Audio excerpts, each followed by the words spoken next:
Hey, everybody, and welcome to Spilling the Spirituality. I'm Hilary, and I'm with my great pal, Rob. How are you today, Hi, Rob?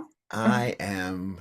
I'm doing quite well, actually. We're into March already, which I cannot believe. We've had a little break from doing this, and I've missed it so much. So I'm glad we're back.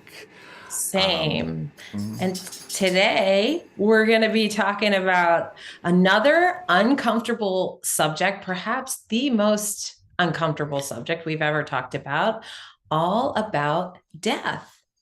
Wow, death. There's a lot of sides to death, right? So we're gonna go there. Um, what are your thoughts when you examine death? What do you think about? well, first of all, I'm so glad that we are continuing our pledge to talk about uncomfortable things, and so. Death is something I think that is on all of our minds, whether it's in the the direct consciousness or not.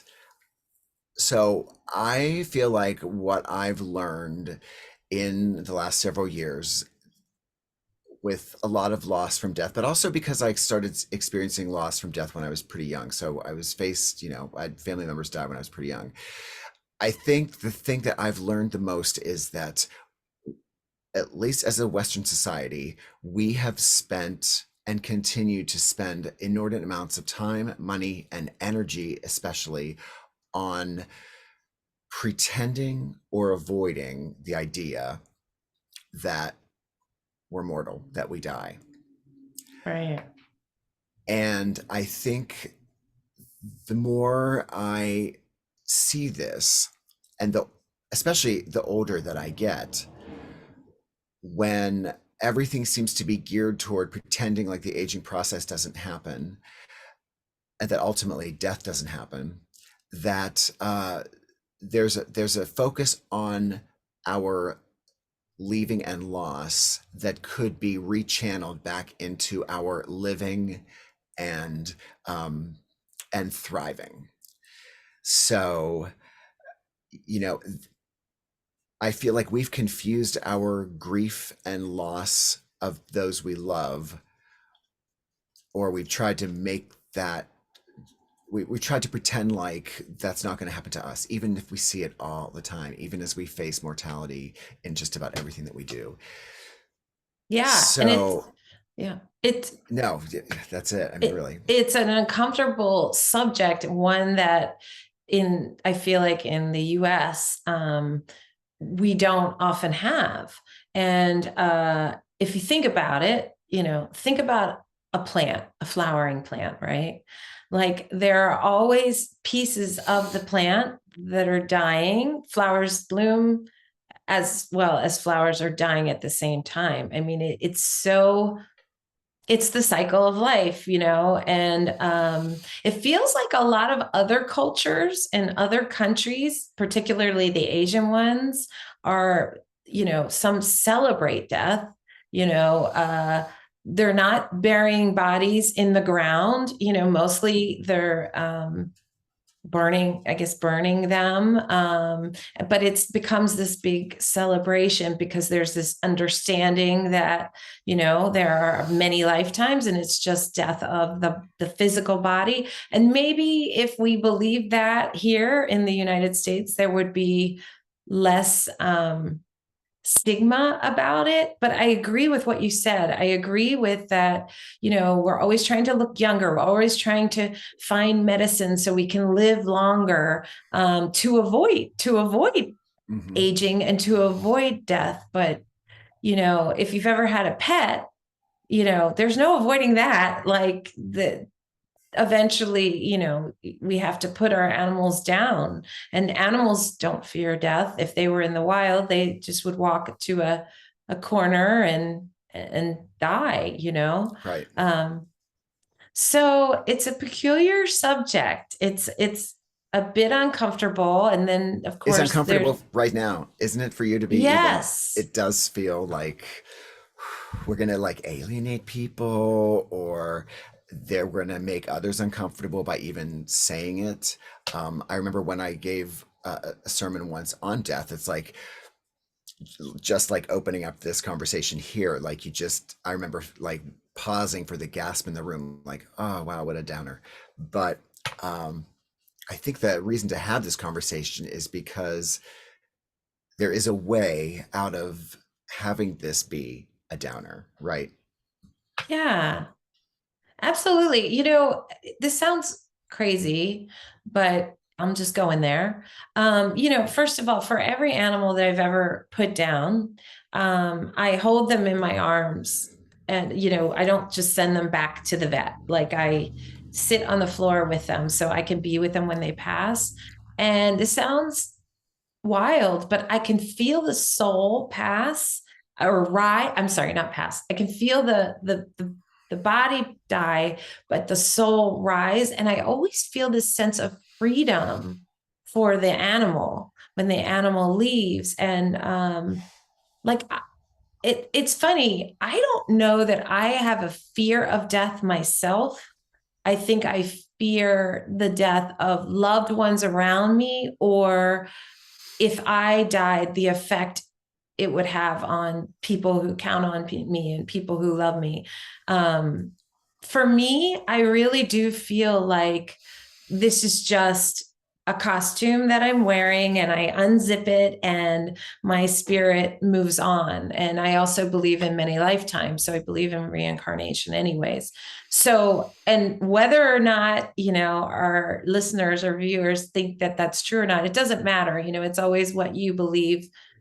But this speaks for me. And I think it helps me not to fear it, because I just feel like it's just one piece of a big equation. Does that make sense? It does. And I've always felt like, so we feel there's this the division in our world and our cultures. There have been so many ways for us to find out, or to box ourselves in, because we're different in many ways. And so that's how that's how disagreements happen. And we're continuing to find ways that we are separate from our fellow human beings. But there's one thing that unites us all. It is the fact that we all die. And I do feel like that if we all were able to look into each other's eyes and understand this, and then understand that it happens to us as well, then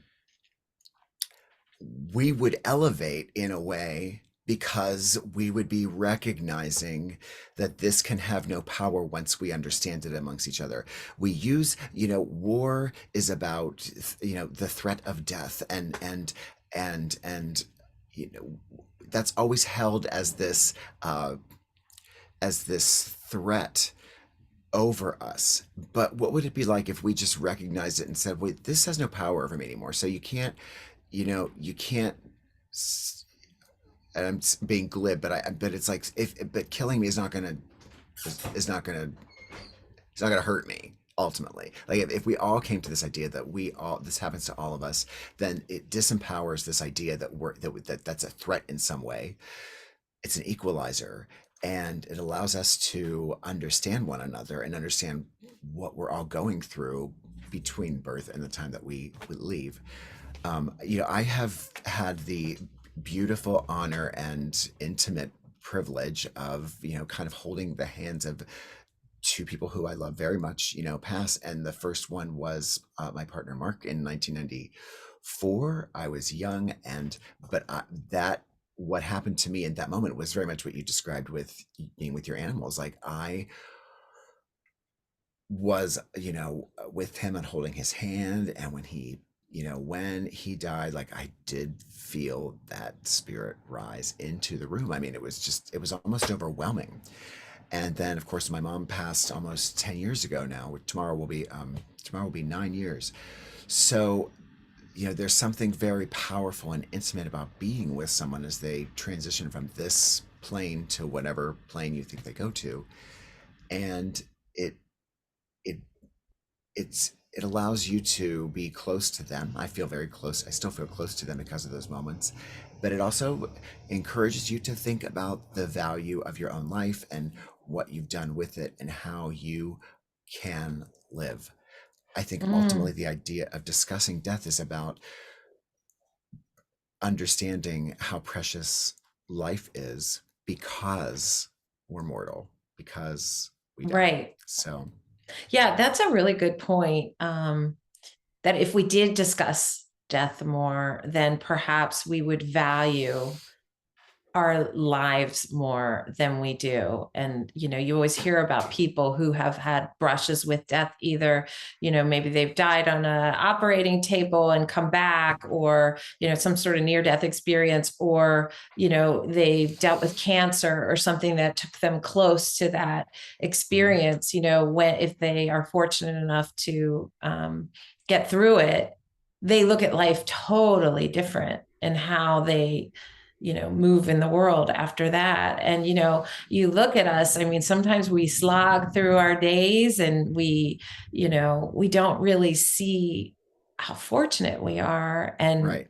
how we can create, we could really do anything in a given day. And well, that's another thing too. I'm taking the conversation a little bit over here. Uh-huh. When you look at your life, and you say to yourself, am I really living the life that I would live if I didn't have the time? And what should I change? And are we doing that? Are Yeah, we, or are exactly. we I mean, just it's a common question. People say, so if you had 24 hours to live or 2 hours to live or whatever, how would you live differently? And I think that's an important question. Two of my favorite pieces of media of all time. One of them is the Lord of the Rings series, and one of them is Battlestar Galactica. Both of them deal with this idea of mortality. And so, in the Lord of the Rings, you have the elves are basically an immortal race, and so they're existing forever. They've existed through thousands and thousands and thousands and thousands of years, to the point where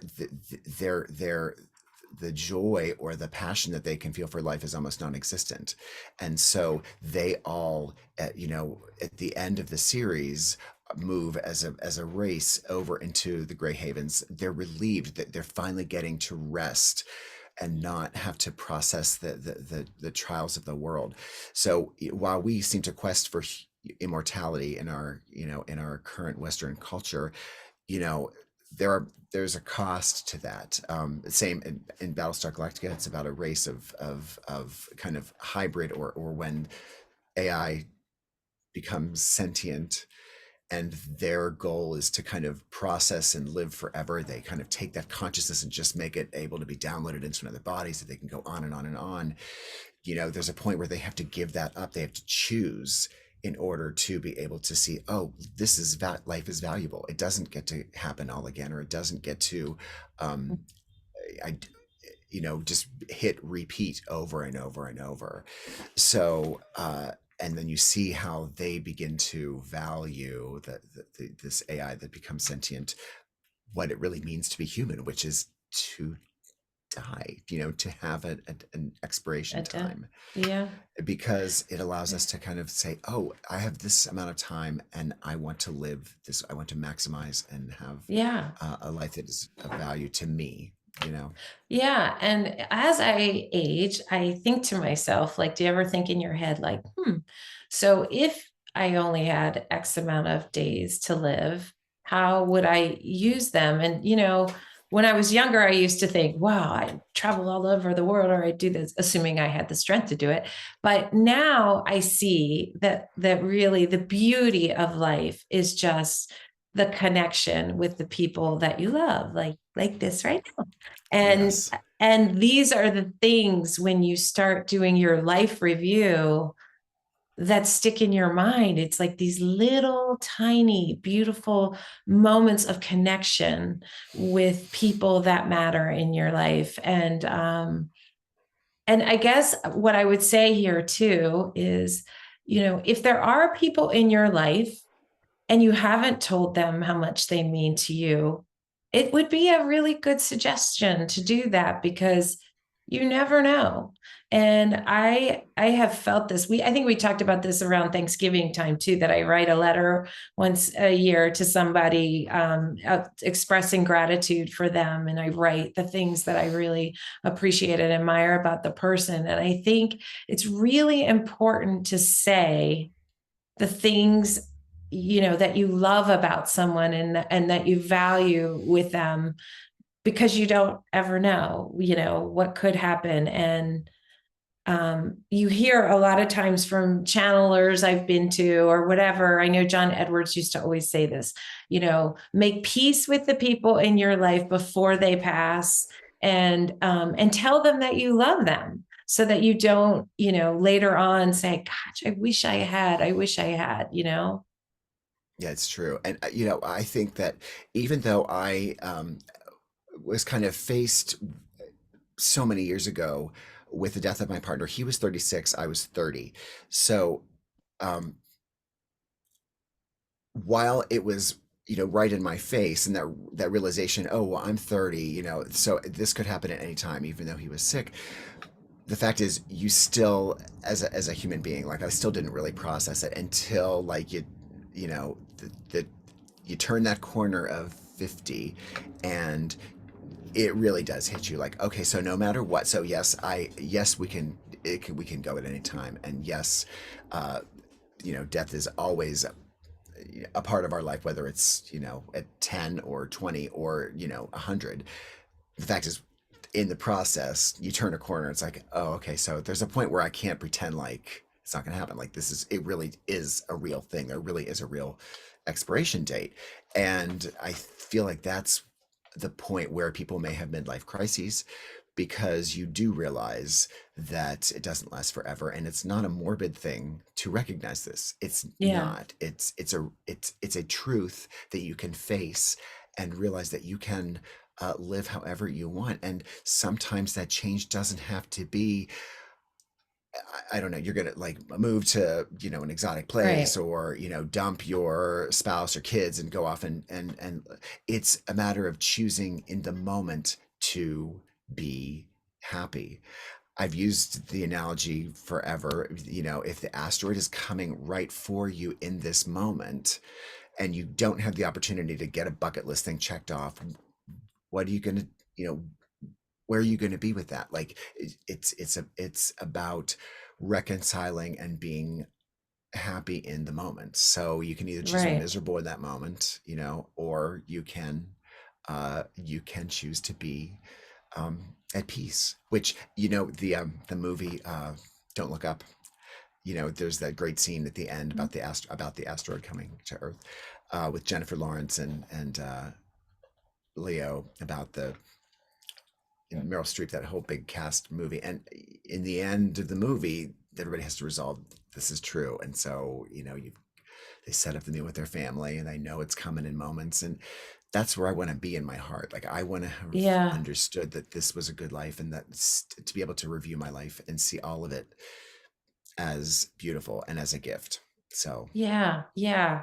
Somebody I was talking to, I'm trying to remember who it was just telling me, oh, I know, it was a friend of mine whose mother is elderly, and she's been going to all these funerals. And she was saying that she's really not enjoying these funerals because nobody's celebrating the life. It's always like, a minister or pastor or something that's like, doesn't know the person, and is just, talking ambiguously. platitudes, And right? right. And she was saying that her most, I mean, this sounds like weird, but her most favorite funerals are the ones where people get up and talk about like beautiful times with their significant other. And to me, that's celebration. Like, I've thought about my own funeral and what I'd like to do. I want the Indigo Girls song "Closer to Fine" to be played at my funeral,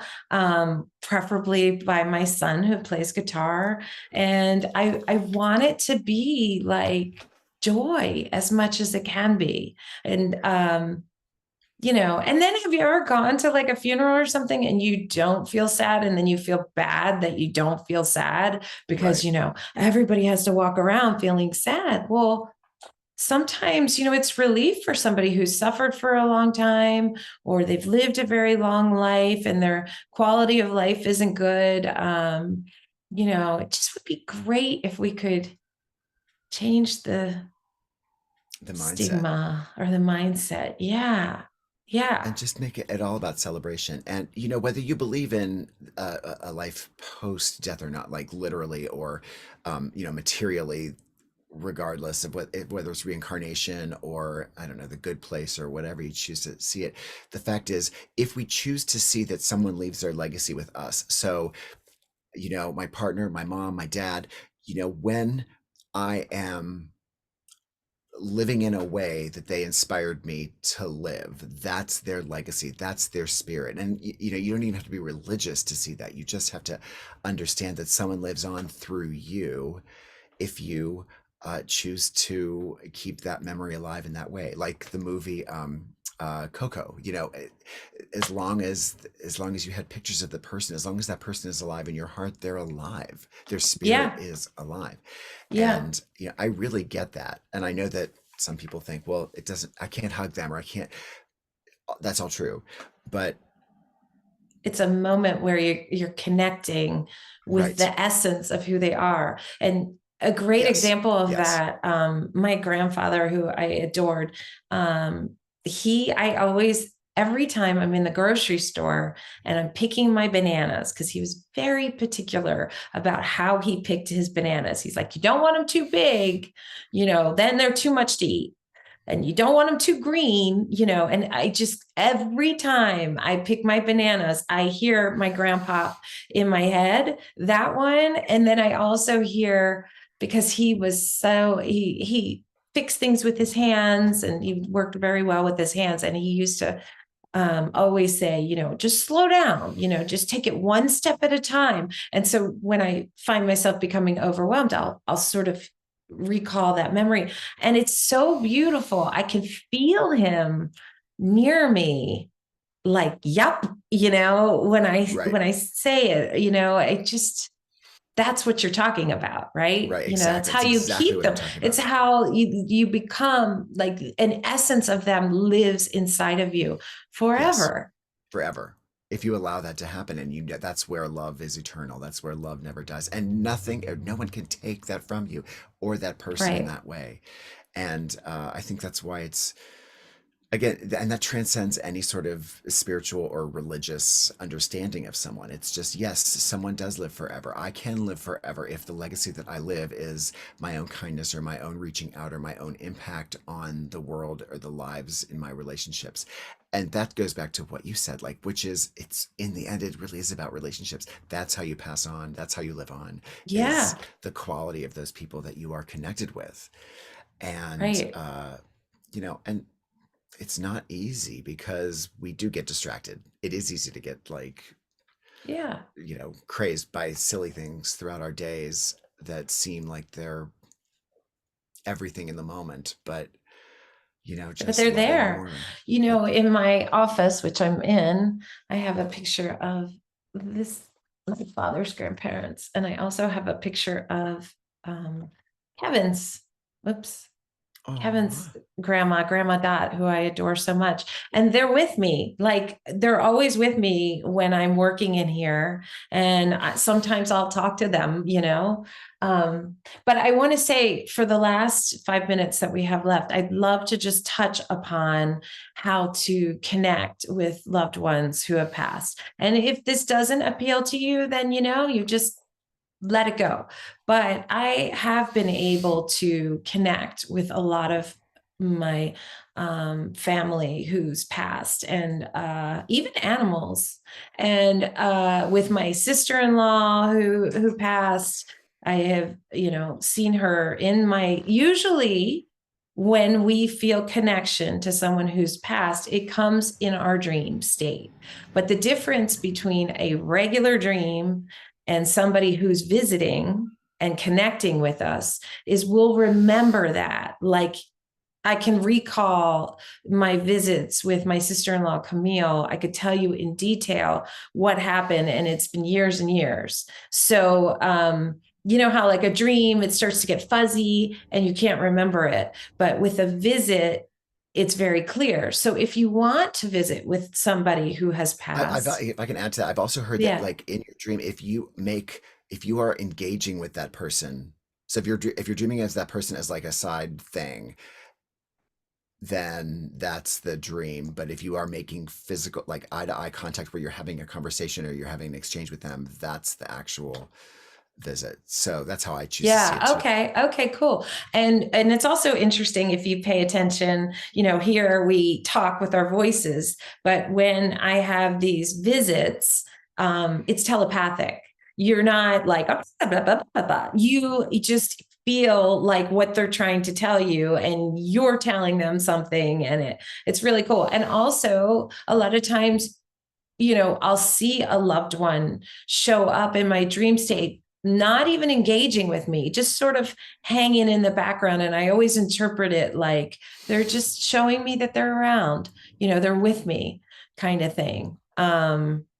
But yeah, it's not that hard to do, and you can even do something, you know, and if you're in a calm sort of meditative state and you quiet your mind, you have to invite them in. You know, you can often feel them, and some of the signs for me is, you know, my hair starts to stand up on ends on my arms. um Sometimes my dog will start barking, you know. There's I'm trying to think how else I just feel them. I feel them in my heart space. You know, I don't You feel like really. you've been with them. You wake up and feel like you've had a visit with them. Like you really feel the Yeah, and you feel this peace. You know, it's a peace, and I think, you know, again, for me, I really do believe that there is only death of the physical body, and what a great peace when I get those visits, because it's just reminding me of what I know. And one other thing to add on this is that my parents, who are her elderly now, you know, for many years, we've had signals of how we will connect when they are on the other side, because I'll probably be the only one open to actually, you know, communicating with them. And my mother has picked the color red, and my father has picked the color blue, and that's how they will choose to come in. And I trust that. And so I'll know that when I see some bluebird or whatever, it's a way to know that they're near, Mhm. you That's know. beautiful. That's beautiful. Yeah, so it's a great idea to, you know, if you do feel comfortable with someone that you love, have a little signal, you know, so that it's not, because I often hear from people like, oh my gosh, you know, this big bird showed up in my window and I felt like it could have been, you know, a connection to my mom, but I don't know. But like if you make something very specific and it shows Right. up, then Then you there know. won't be Right. that doubt. Yeah. Yeah. But yeah, And live our I lives. Let's just accept it. Let's love it. Let's know that yeah, let's make every day about thinking what would happen if I was not going to be here in, an hour, 2 hours, 5 hours, 10 hours. Like just how would I live? And if it's an hour, then the first thing I would do is just be happy. Like that's the first step. And yeah, don't sweat all that other shit. Like, you know, and maybe turn off the TV and connect with somebody you haven't talked to in a while, even if it's through, you know, technology. Um, yeah, because there's nothing that matters except for the people around us. I don't know. Did you ever see the movie Into the Wild? It's one of my favorite movies. no, I have not. That's with Meryl Streep, right?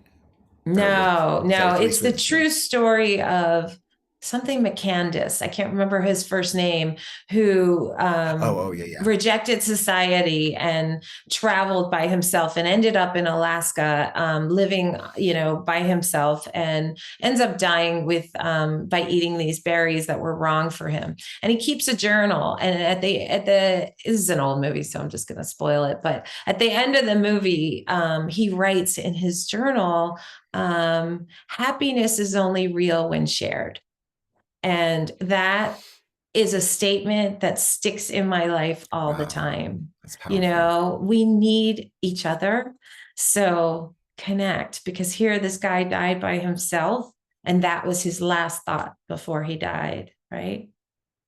So I think with that, that probably feels pretty complete. What do you think? Yes, yes. It's a hard topic, but I think it's one, if we visit that, it's central to everything. Like it really has everything to do with anything that we're going through on a day-to-day basis. Just recognize it and bless it and understand it and know that that's how we can make our life have meaning, which is recognizing that it doesn't Beautiful. last forever. Yeah.